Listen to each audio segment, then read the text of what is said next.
di Malaysia Ya, ini. nanti kita Ya, sambung. kita akan sambung lagi ya. Jadi kepada penonton-penonton yang sedang bersiaran langsung melalui Facebook myInsani.com Tajaan Telekom Malaysia dan juga Facebook Yayasan Tafiz An-Nisa, kami berdua, saya dan juga Bapak Fakhruddin, mohon maaf zahir batin atas kelewatan teknikal, tapi kami tak berputus asa, mau menyambung. Setidak-tidaknya adalah mungkin barang kurang setengah jam ini kita bersiaran langsung juga sebagai mukadimah pada petang ini tentang hasrat kita dalam program disebut sebagai, kita namakan agenda misi alam lestari Pak, iaitu amal Pak. Jadi tujuannya tadi pagi kita sembang dengan Dr. Zulkifli, puncaknya nanti kita mau semuanya bersetuju kita bikin haji go green Pak. Mungkin kalau bukan tahun ini, tahun depan. Ini usaha bersama-sama kita di Malaysia, Indonesia dan seluruh dunia. Keduanya nanti kita juga akan menganjurkan satu seminar conference international Pak. Selepas post-COVID ini gimana ceritanya kelestarian. Jadi sebelum sampai ke situ kita gabung-gabung dulu Pak ya. Malaysia, Jakarta, mungkin Singapura, Indonesia, Thailand, supaya nanti daripada usaha sama ini kita mampu menonjol puncak yang kita sebutkan tadi. Jadi Bapak, selamat datang ke studio. Walaupun agak berbeda dia punya backdrop, tetapi yang pentingnya intinya itu masih lagi kesiaran pada petang ini. Langsung Pak, saya serahkan kepada Pak untuk sedikit mukadimah pada petang ini tentang perkembangan terkini. Bagaimana selepas C19 ataupun MCO di Indonesia, khasnya di Jakarta, untuk dikongsikan dengan kita bagaimana langkah-langkah yang diambil, bagaimana perancangan-perancangan, bagaimana senario. Silakan Bapak. Terima kasih. Assalamualaikum warahmatullahi wabarakatuh. Waalaikumsalam. Alhamdulillahirrabbilalamin wassalatu wassalamu ala asrofil anbiya'i wal mursalin wa ala alihi wa ashabihi ajma'in. Cikgu Mahdi dan teman-teman di Malaysia, terima kasih atas kesempatan melakukan hebahan kunjungan Malaysia dan Indonesia. Dan mohon maaf ini karena teknologinya baru. Orang di Indonesia lebih tertinggal sedikit soal teknologi ya. Tetapi ya kita bisa siasatilah, mudah-mudahan waktu yang sangat singkat ini kita nanti bisa timbal ulang, kita ke waktunya untuk dalam perbincangan yang lain. Iya Pak. Tadi ditanyakan tentang apa yang dilakukan di Indonesia. Tentu saja para aktivis lingkungan, para pencinta alam sekitar, terakhir-akhir ini karena kita ada fenomena pemanasan global dan ada pergeseran anomali musim cuaca kalau di Malaysia dengan perubahan iklim. Kita tahu ini adalah fenomena La Nina dan kita tahu ada peristiwa besar bencana lingkungan yang tidak pernah terjadi sebelumnya di Kalimantan Selatan. Tapi itu menjadi itibar bahwa apabila ada terjadi anomali-anomali besar, ada penyimpangan-penyimpangan cuaca atau iklim, maka itu dapat terjadi dan merugikan bermiliar-miliar ringgit. Indonesia bertriliun-triliun kerugian karena rumah tenggelam, semua walaupun kita dalam kondisi COVID tidak ada sekolah yang ini. Tidak, tetapi penderitaan sangat dirasakan karena bencana-bencana iklim akibat terjadinya ketidakseimbangan lagi. Kenapa tidak terjadi ketidakseimbangan? Kenapa? Nah, hal ini tentunya manusia telah gagal melakukan manajemen for the balance of the ecosystem dan the balance of life. Nah, ini refleksi kita juga kenapa di seluruh dunia kemudian terjadi COVID-19. Kita juga para aktivis, saya mengajar sebagai pensyarah. Beberapa mahasiswa kita sekarang sedang melakukan pembelajaran secara online. Dan kita sudah 1 tahun ini sama dengan mereka. Mungkin mulai Februari sudah dari Januari kemarin, COVID-19 mulai Desember dan kita lockdown di Indonesia bulan Maret dan pemimpin-pemimpin agama sudah melakukan fatwa tentang bagaimana teknikal untuk sholat dan sebagainya. Semua kita berubah. Iya, Pak. Semua kita berubah. Dan kita mestinya sudah bisa berpikir ke depan, dan COVID ini akan senantiasa berada bersama sama kita. Iya.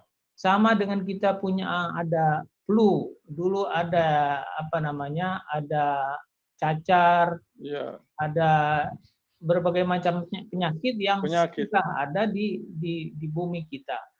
Tetap ada itu, cuman sudah mampu kita jinakkan, kita taklukkan. Tetapi untuk benda satu ini baru datang dia, kita pun bingung ya. Iya. Semua harus pakai masker ya, semua harus jaga jarak. Walaupun itu siklus itu menurut pandangan beberapa ilmuwan memang sudah ada setiap 100 tahun sekali. Dan kita tahu ini adalah penyakit yang berasal, walaupun tidak tahu sekarang dikejar mau kemana. Tahu bulan Juni 2020 lalu itu ada jurnal Nature yang mempublikasikan mengenai asal usul COVID dengan mengambil sampel di Wuhan.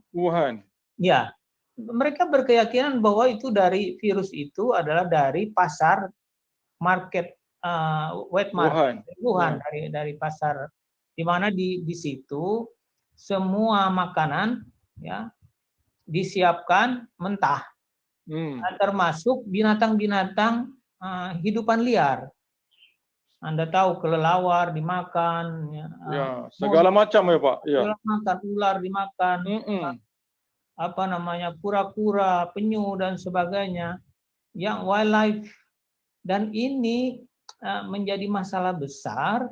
Di samping wildlife itu tadinya berada di hutan, kemudian kita bawa dekat kita, ya bahkan kita makan. Kita tahu 70-80% dari penyakit yang ada di tengah-tengah kita sekarang ini, Ebola, Nipah, ya dari Malaysia ada, kemudian HIV/AIDS itu dari monyet, dari primata. Itu semua zoonosis yang dibawa terpapar, yang mereka mencari host baru karena mereka kehilangan host, ya dia kemudian berjangkit, meloncat ke tempat baru yang bernama manusia dan kepada manusia itu. Nah, baru-baru ini kita punya tradisi yang saya tahu ini tradisi ini juga bisa mengancam kita di Indonesia. Orang-orang di sini senang sekali piara burung. Burung pet. Saya nggak tahu di Malaysia apa ada. Tapi saya kira ada juga burung-burung yang diimpor malah dari Malaysia ke Indonesia, karena di Indonesia ada pertandingan burung berkicau. Ada songbird competition. Ya, itu kena hobis dan kemudian ada pasar di situ. Barulah kemudian yang di alam ditangkap. Artinya kita membawa sesuatu yang di alam, yang dia sejahtera di sana, alam semula jadi, kita bawa ke rumah kita, dia kemudian ditaruh di tempat kandang yang kecil, mungkin satu kali dia stres, iya kan? Bisa stres, kemudian ketika dia stres dia sakit. Sakitnya penyakit yang berada di alam, dekat-dekat dia, penyakitnya dia bersin segala macam, tertularlah kepada kita. Itu zoonosis yang terjadi. Jadi ini juga kita harus berhati-hati. Ada peringatan ilmuwan kemarin bahwa ini akan terjadi terus kalau kita tidak mempunyai perhatian terhadap alam semula jadi. Iya, Pak. Semua yang ada di alam kita bawa ke rumah kita, kemudian yang harusnya tidak boleh kita makan, kita makan. Iya. Nah, kita ingin mengingatkan pada tradisi Islam kita mengenai pilihan-pilihan makanan ini. Kita tahu di fikih itu ada namanya bab terakhir, paling akhir mengenai makanan biasanya gitu. Jadi di situ diatur makanan-makanan yang boleh dan tidak boleh. Ya termasuk di kitab-kitab yang besar-besar, Subulus Salam, di kitab-kitab fikih. Itu memang makanan-makanan yang selama ini mereka adalah haiwan-haiwan liar di alam, kehidupan liar itu pada umumnya tidak boleh dikonsumsi oleh manusia. Seperti misalnya primata itu kita tidak boleh makan, ya kan? Kemudian apalagi kelelawar, apalagi binatang berdua alam, ya. Ada di kitab Sabil al-Muhtadin yang masih sampai sekarang itu kitab abad 17 ditulis oleh Syekh Muhammad Arsyad Al-Banjari. Saya kemarin ke Terengganu masih diajarin aktif. Iya. Ngajian Sabil al-Muhtadin di Terengganu. Saya nggak tahu di tempat lain. Ya. Ada Pak, memang terkenal di Malaysia. Betul. Itu kitab berbahasa Jawi. Pertama kali mengenalkan kita mengenai fikih. Ada ditulis di situ ada 28 jenis hewan-hewan yang tidak dimakan. Ya, tidak sembarang kita makan. Kita hidup di dunia ini jangan semua mau dimakan. Binatang-binatang itu ada. Ternyata ada hikmahnya. Kenapa para fuqaha itu melarang? Dia tidak ada berbicara corona, tapi beratus-ratus tahun orang itu telah mempunyai pengalaman historical, pastilah ada sebab musabab. Karena di dalam teks sendiri, di dalam hadis kadang-kadang tidak ada. Iya. Tapi di dalam Quran juga tidak ada. Tetapi fuqaha itu kan long term dia Iya. Mereka adalah seorang faqih yang punya riset, ya. Maka boleh jadi apa yang dideklar di Indonesia untuk tidak boleh dimakan, mungkin di tempat lain masih boleh dimakan, misalnya pada mazhab Maliki, tapi tidak boleh di mazhab Syafi'i. Tapi ikuti saja itu karena itu long story, belum ada cerita-cerita mengenai pandemik yang waktu itu terjadi sama manusia, tapi memang ratusan tahun selalu bumi ini ada masa-masa pandemi, dan kita harus berhati-hati karena itu ini mungkin ya instead of the population is increasing, ya, the nature like reset themselves gitu ya. Mereka melakukan reset. Oke, control alt del reset gitu ya. Ya kan? Begitu ya Pak ya.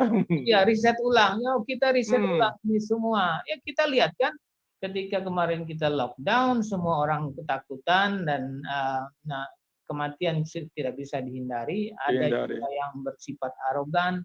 Mereka datang ke tempat-tempat umum, berkumpul dan tertular.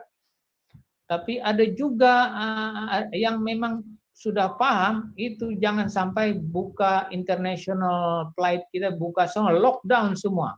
Iya. Itu selamat ya, seperti di Vietnam ya. Tidak ada. Kalau kita ini penyakit global ini karena dibawa oleh manusia itu sendiri. Iya, Pak. Dibawa oleh binatang-binatang itu, tapi transporternya kita ya, Pak ya. Manusia. Iya, Pak. Membawa. Jadi kalau manusia ini ya stop, lock, ditutup pintu. Itu yang dilakukan oleh Ibnu Sina. Ibnu Sina, iya. Kemudian oleh Sayyidina Umar ketika ingin berkunjung ke satu tempat di Suriah. Penyakit kusta, Pak ya. Penyakit kusta ketika itu terjadi wabah tahun, beliau tidak mau masuk walaupun itu untuk musuh agama. Beliau berhujah bahwa kita kembali walaupun itu mengenai takdir, tapi juga menuju kepada takdir yang lain. Iya, takdir yang lebih baik, Pak ya. Yang lebih baik. Iya. Itulah. Nah, itu pula yang terkait dengan masalah alam semula jadi kita. Jadi ini soal pilihan. Betul, Pak. Oke, baik, Pak. Ya, Pak, kalau kita fokus kepada apa yang sedang berlaku di Jakarta sekarang ini kan, seperti di Kuala Lumpur sekarang kelihatannya kita masih lagi struggle Pak untuk mengawal tularan dari COVID-19. Semakin hari kes kami di Kuala Lumpur masih 3.000, masih 4.000. Jadi bilangannya bagi kami ini walaupun penduduknya 30 juta lebihan, tapi sudah kira besar Pak di Kuala Lumpur. Jadi bagaimana keadaan di Jakarta mengawal COVID-19-nya? Kalau bisa dikongsikan dengan kami di sini Pak? Sama saja, ini dilema ya. Memilih antara bagaimana pergerakan, kita harus memilih ekonomi mesti jalan, karena kita tidak bisa memberikan makan semua orang, mereka harus berusaha, dan tetapi pemerintah Indonesia punya kebijakan untuk lockdown. Semua pejabat atau office sekarang 25% masuk. Semua pakai protokol kesehatan. Sekolah-sekolah masih belum buka sampai sekarang, kampus tidak boleh buka gitu, semua pakai distance learning, pakai online. Sama saja Sama saja ya. Kalau boleh dikatakan sama paniknya sama Malaysia. Iya Pak. Orang Melayu panik semua nih. Iya Pak. Iya, sudah saking paniknya karena nomornya nggak pernah turun, 3.000, 4.000, 4.000, 3.000. Jadi ketakutan semua sudah sekarang ini. Sekarang kita mengusahakan, sedang ada vaksin, ikhtiar bagaimana kita melakukan vaksin ini. Pemerintah juga sudah sangat agresif gitu, karena tidak ada lagi kalau nggak vaksin apalagi gitu ya. Iya. Ada kontroversi, tidak ada yang tidak mau divaksin. Ada Pak, ada golongan yang nggak mau divaksin. Pasti ada, ya kan? Ya namanya kita tidak tahu, tetapi pemerintah cukup cerdas dan tangkas ya. Datangkan vaksin dulu, soal lain-lain belakangan itu mungkin gitu ya. Karena yang lain-lain Rusia sudah vaksin. Cuma satu-satunya jalan kita sudah melamar. Tentu saja pemerintah atau kerajaan sudah melihat ada skenario yang dibuat. Malaysia juga sudah punya skenario. Bagaimana kalau A, bagaimana kalau B dan sebagainya. Dan semua kita seperti university itu diarahkan, didirect untuk bagaimana bisa menyumbangkan pemikiran, ya. Seperti bagaimana kita melakukan tes. Nah, Indonesia kemarin ada tes yang tidak perlu lagi dicucuk hidungnya ya Pak ya? Ya, karena itu bisa menangis orang. Iya, sakit. Kita pakai napas saja, pakai napas seperti meniup balon, ya. Tahu apa namanya itu, ditemukan oleh satu universitas. Beberapa detik bisa kelihatan bahwa itu seperti ya validasi untuk ada COVID-19 apakah ada ya? virus dan sebagainya di situ, ya. Begitu Pak ya? Ya. Jadi inovasi seperti ini, jadi untuk orang-orang yang travel, ya, dari pakai naik bus, naik train, itu lebih mudah daripada nanti mereka ini tunggu beberapa menit ya, beberapa jam. Nah, upaya-upaya seperti ini, jadi kita harus adaptif. Kita ini kan beradaptasi, ada upaya mengurangi ya, memitigasi untuk kegiatan-kegiatan kita supaya kita tertular, kita di rumah saja ya. Ya, kita semua harus berubah dalam mungkin 4-5 tahun ke depan. Tidak bisa lagi kita nonton bioskop. Ya, nonton bioskop, nonton konser ya. Daring semua pakai online. Iya. Ini setup. Reset ya. Ya, reset time sekarang nih Bapak. Ya, kita lihat seluruh dunia lockdown. Tiba-tiba kita lihat awan kita jadi biru, laut jadi cerah, sungai jadi begitu bening sekali kelihatan ikan. Di Malaysia Pak, di Melaka ada satu sungai yang dulunya butek Pak. Butek ini bahasa kita ya keruh lah ya, kotor. Ketika lockdown Pak, buaya tembaga itu kelihatan Pak sepanjang sungai. Masya Allah. Jadi mungkin Bapak boleh kongsikan dengan kita kesan-kesan lockdown ini mampu disumbangkan kepada kelestarian begitu Pak ya? Betul.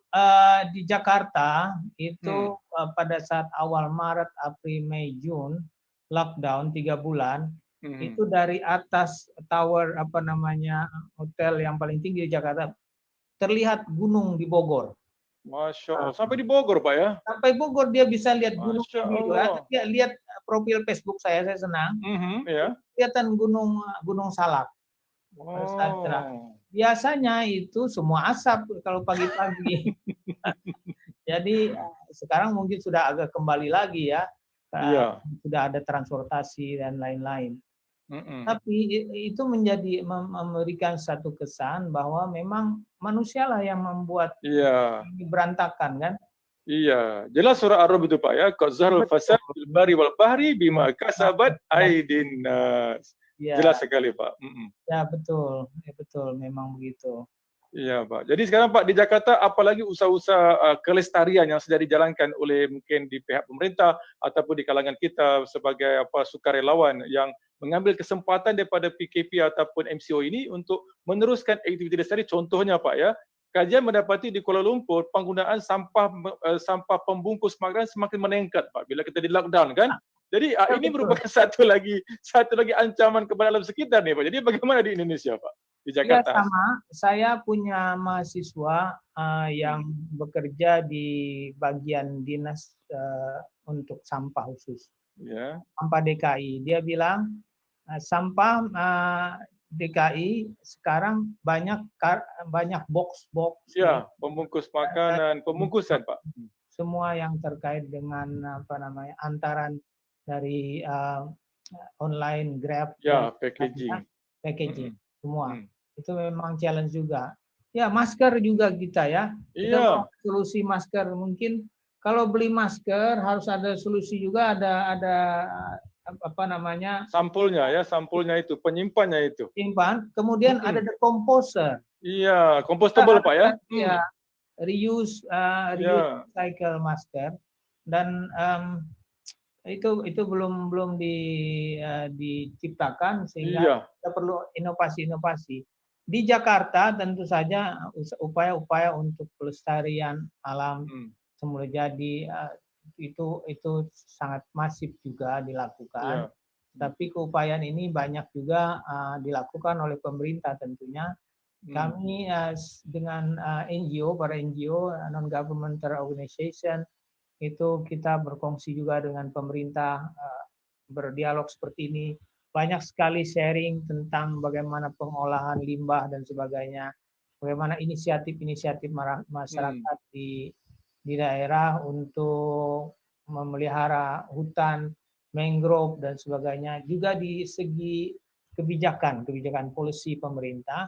Kalau dulu masyarakat yang di pinggiran hutan seperti orang asli, masyarakat adat itu yang nyata mereka memang ada di situ dan tidak mungkin mereka menebang hutan, itu oleh negara tidak mendapatkan pengakuan karena hutan semua milik negara. Tetapi sekarang asal mereka dapat menunjukkan peta dan sebagainya, konsesinya di mana, mereka diberikan haknya. Ada namanya perhutanan sosial, sehingga mereka merasa aman dan bisa melakukan agroforestry, menanam pohon, dan ada kepastian hukum yang terkait dengan itu. Tetapi memang usaha-usaha besar, upaya-upaya menyatukan satu peta, misalnya peta mengenai hutan-hutan kita, karena Indonesia sangat luas, itu kadang-kadang tidak semudah membalikkan telapak tangan. Jadi Indonesia 275 juta sekarang, yang mereka hanya 30 juta kan. Pulau Kalimantan saja itu kompleksnya bukan main. Jadi perizinan tambang, perizinan konsesi kayu, walaupun kita bilang ada moratorium dan sebagainya, tapi masih ada pembukaan lahan yang tidak terkontrol oleh kerajaan. Ya, karena itu kadang-kadang dijalankan oleh pemerintah di negeri, ya, di daerah. Jadi sangat sulit sekali. Tetapi kita sekarang seperti pemerintah di Jakarta bersama-sama ulama, ini yang menarik buat kita juga ikut melakukan satu penyadaran kepada masyarakat. Karena sebenarnya ini adalah harus ada sinergi, ya kan, antara sektor company, perusahaan, dan juga pemerintah ya Pak. Pemerintah dan kesadaran masyarakat.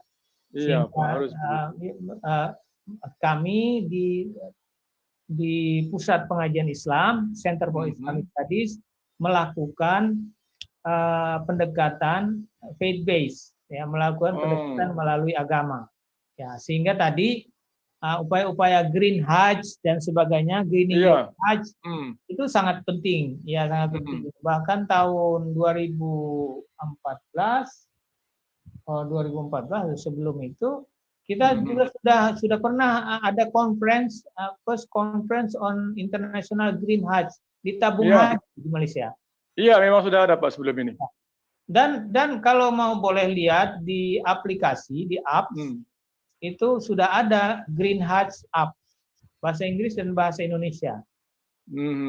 Jadi bisa di-download, karena itu basisnya dari buku yang dibuat Haji Hijau, sudah pernah diterjemahkan ke dalam bahasa Malaysia, dan juga sudah sangat apa namanya, lama juga kita siasat. Iya. Ya. Dan kita perlu memang melakukan itu terus, sosialisasi, diseminasi, melakukan apa namanya penyadaran terhadap jamaah haji kita. Iya. Ya, berkongsilah sama-sama itu karena tidak mudah. Nah, Iya, karena Pak. kita mengirimkan tidak hanya haji tapi kan umrah. Iya, sekali Ya, jalan kan Pak ya. Dan jalan. insya Allah Pak ya, kalau katakan nanti menjadi satu realisasi, dia akan menjadi satu yang the biggest green event on the surface of the earth ya, insya Allah. Itu yang kita mahukan daripada perbincangan pagi tadi disambung ke petang ini Pak. Jadi mungkin ada lagi 15 minit nih Pak ya, untuk bercakap soal masjid pula Pak. Masjid, surau kita, Mahat Tahfiz ini harus melakukan transformasi supaya mereka juga punya roadmap to sustainability. Jadi bagaimana pengalaman di Indonesia Pak, masjid surau kita? Surau dan Masjid Indonesia kita sudah punya program bersama Majelis Ulama Indonesia, bisa dibuka mengenai Eko Masjid, Green Masjid. Jadi sudah ada ribuan volunteer dan ada ratusan masjid yang sudah register mendaftar mengikuti program namanya Eko Masjid. Jadi ada beberapa program pelatihan, ada beberapa modul-modul yang di-share di situ.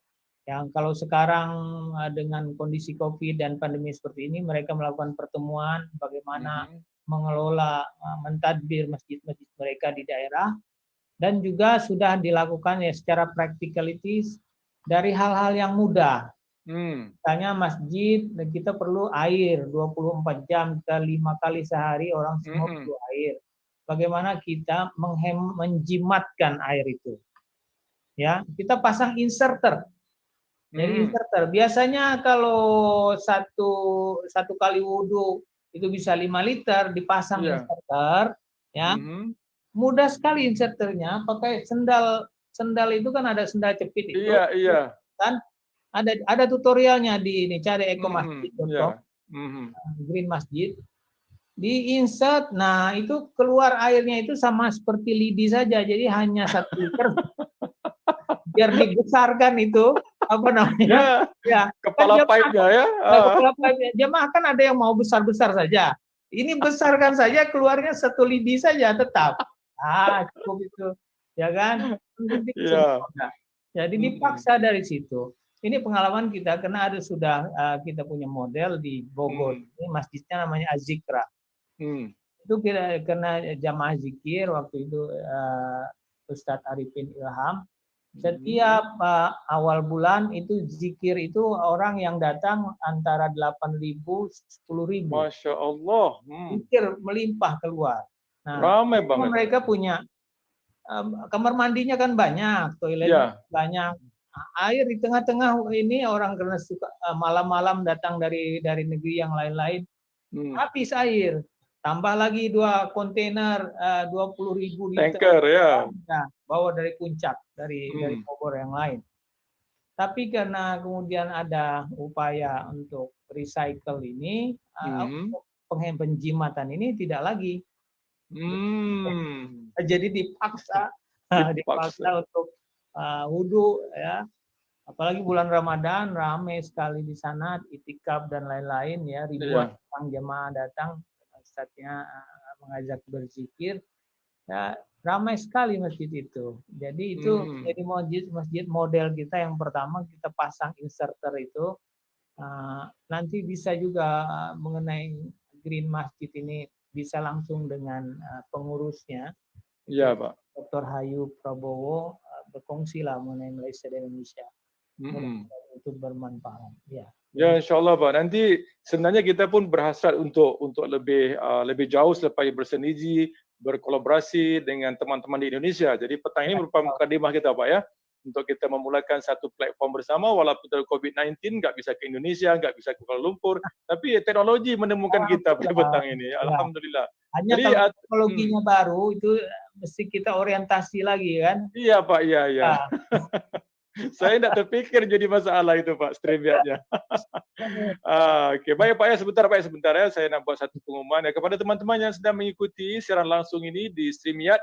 Pada petang ini agak terkendala kerana teknikalnya kita menghadapi sedikit masalah. Bagaimanapun kita pancarkan semula melalui Zoom link, dan teman-teman masih boleh lagi mengikuti siaran langsung ini melalui Facebook www iaitu My Insanity Telecom, di bawah tajian My Insani, My Insani Bah Telekom, dan juga Facebook Waitan, iaitu Yayasan Tahfiz An-Nisa. Dan kepada yang masih setia bersama kami, terima kasih kerana terus menonton untuk menzahirkan rasa cakna kepada apa yang berlaku pada alam kita dan juga kepada bumi kita. Dan pada petang ini, alhamdulillah kita masih lagi sempat bersama dengan tetamu istimewa kita dibawa daripada Indonesia di alam maya, iaitu yang berbahagia Dr. Fakruddin Mangunjaya daripada Universitas Nasional Jakarta, Indonesia. Jadi Pak, untuk akhirnya ini Pak, ya, kita cuba merancang.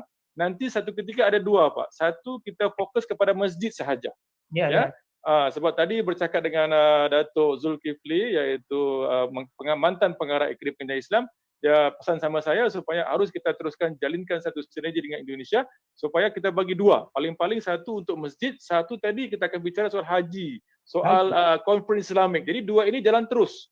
Nanti bila sudah sampai masanya, kita conference sama ada kita bersua ataupun masih kekal di maya, ayo teruskan saja. Tapi jangan berhenti. InsyaAllah Pak, ya.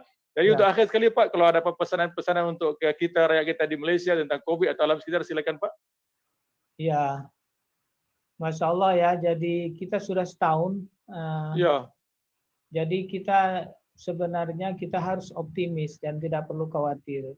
Karena tidak hanya Malaysia, tidak hanya Indonesia, tapi seluruh dunia. Seluruh dunia iya, ini Pak. terjadi.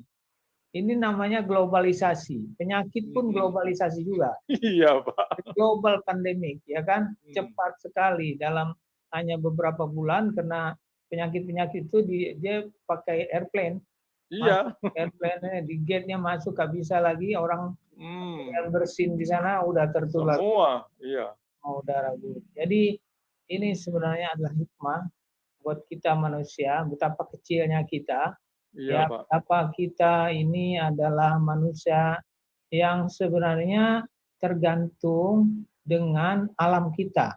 Dengan alam kita. Bagaimana kita memperlakukan alam, itulah akibatnya kita akan mendapatkan dampaknya. Oleh sebab itu Allah itu menciptakan ya alam, manusia dan petunjuknya Al-Quran. Ya, jadi ada 3 hal yang harus kita lihat. Jadi alam, manusia, dan Al-Quran. Al-Quran itu sebagai petunjuk. Al-Quran hudal linnasi wa bayyinatin minal huda wal furqan. Jadi Al-Quran sebagai petunjuk dan pembeda daripada petunjuk-petunjuk itu.